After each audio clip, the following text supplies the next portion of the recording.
Bueno, ¿desde dónde abordamos esto de las emociones y los chakras? Primero, bueno, como terapeuta floral tomo y comulgo mucho con lo que plantea el doctor Bach, que Bach dice que el alma se sirve del cuerpo para manifestar o para decir hacia dónde quiere ir. Entonces, como te comentaba en el video anterior, es como que uno puede decir que está bien, pero si el cuerpo está mostrando un desequilibrio, claramente el alma nos está diciendo quizás que es para el otro lado, ¿no? Entonces, bueno, esta mirada o este abordaje de Bach, donde él plantea que las enfermedades son una oportunidad que tenemos para poder escucharnos, para saber hacia dónde vamos, es quizás una de las cuestiones que me llevó a trabajar en este abordaje. El otro punto es los acontecimientos de la vida están para experimentar, y acá tomo un poco el abordaje que plantea el desdoblamiento del tiempo. Parece una mezcla, pero de verdad que para mí no, porque siento que tienen como mucho en común esto y que de alguna manera Gardner le encuentra como una explicación científica a esta manera de ver, ¿no? Que en realidad somos seres espirituales o como esta parte del todo, de la nada, que viene a experimentar, a hacer una experiencia. Entonces, que cada situación que va aconteciendo en nuestra vida es para que la experimentemos, y muchas veces lo que tendemos a hacer es a querer escaparnos de esa situación, y en realidad es lo que más hace que esa situación se vuelva cada vez más grande. Entonces, esto también mirado desde las emociones sería, cuando hay una emoción que está manifestándose, lejos de resistirlas, tenemos que habitarla. No es tenemos que, es la propuesta. La propuesta es, en vez de querer salirte de esa emoción, es que la experimentes, que te des cuenta que, bueno, a ver qué pasa si yo, por ejemplo, le tengo mucho miedo a la soledad. A ver qué pasa si estoy sola. O le tengo mucho miedo no sé, a las arañas, y de repente tengo la araña ahí y la miro y me quedo y veo qué me pasa, como me observo, ¿no? Esto sería una forma de trabajarlo también, y una parte del abordaje.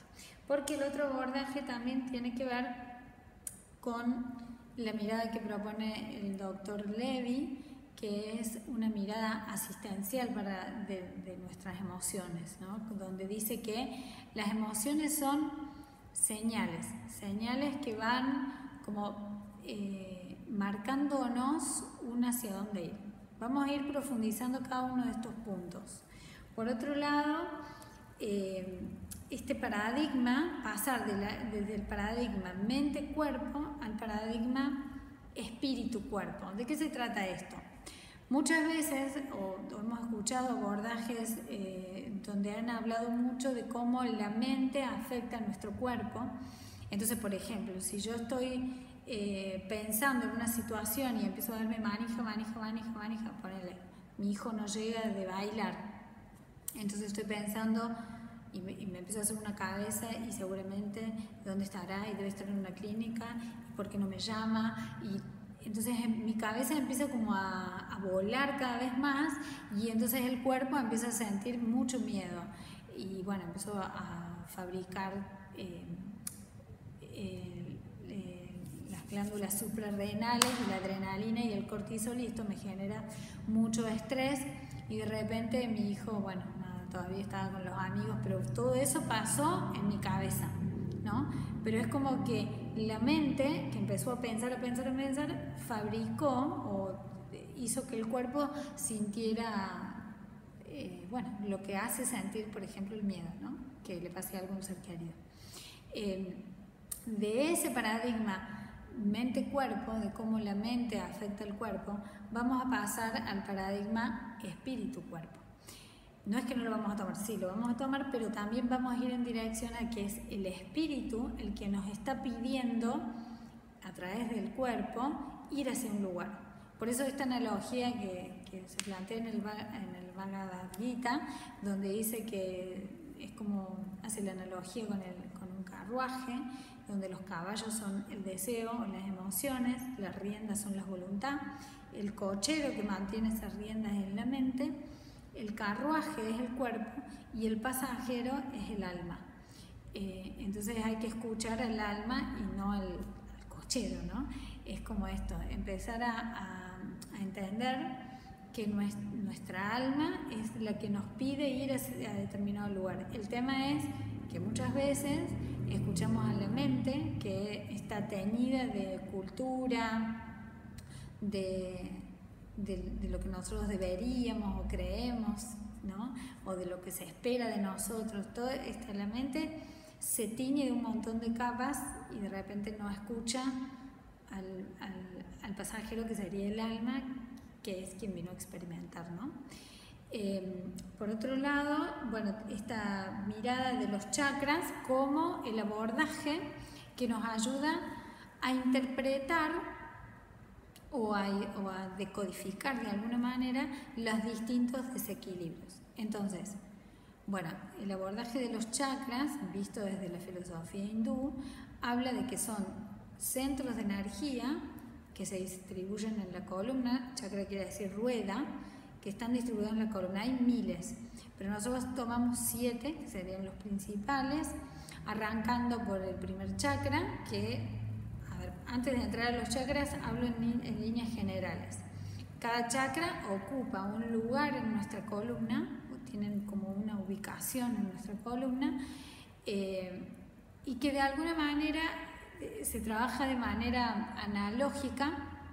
Por ejemplo, el primer chakra tiene que ver con la confianza, con el miedo a la supervivencia. Por eso tiene que ver con nuestros pies, con pararnos sobre nuestros propios pies, con el estar firmes en la tierra. Se desarrolla de los 0 a los 7 años, donde aprendemos a caminar.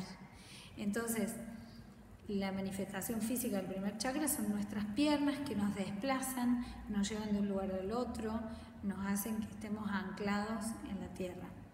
El primer chakra tiene que ver con todo el sistema óseo, con nuestra columna, porque tiene que ver con esto de estar anclados acá en la tierra. El segundo chakra se relaciona con el miedo, que, bueno, de alguna manera están afectados todo lo que es el sistema genitourinario, y lo relacionamos con la emoción de la culpa, porque, bueno, tiene que ver con esto que pasa de los 7 a los 14 años, donde empieza como el descubrir de la sexualidad, y, bueno, estas normas sociales de que, uy, no te toques eso, que chancho, que no, que estas cosas sociales que hace que uno no haya podido desarrollar bien, o en realidad que haya un montón de condicionamientos a la hora de disfrutar, por ejemplo, ¿no?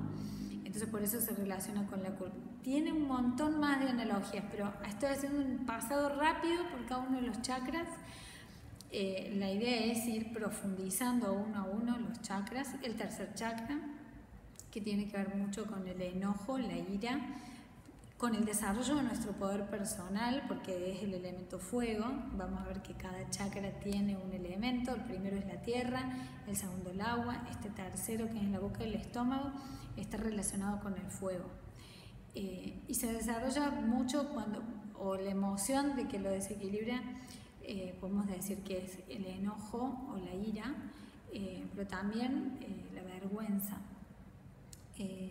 Cuando nosotros, por ejemplo, nos enojamos, es porque nos frustramos, ¿no? Y si uno no está conectado con su poder personal, el enojo puede ser como muy dañino cuando nos tragamos el enojo y no decimos nada, o cuando lo decimos de manera que daña al otro. Entonces, el aprender a manejar o a gestionar nuestros enojos va a ser una clave para el desarrollo también de nuestra autoestima.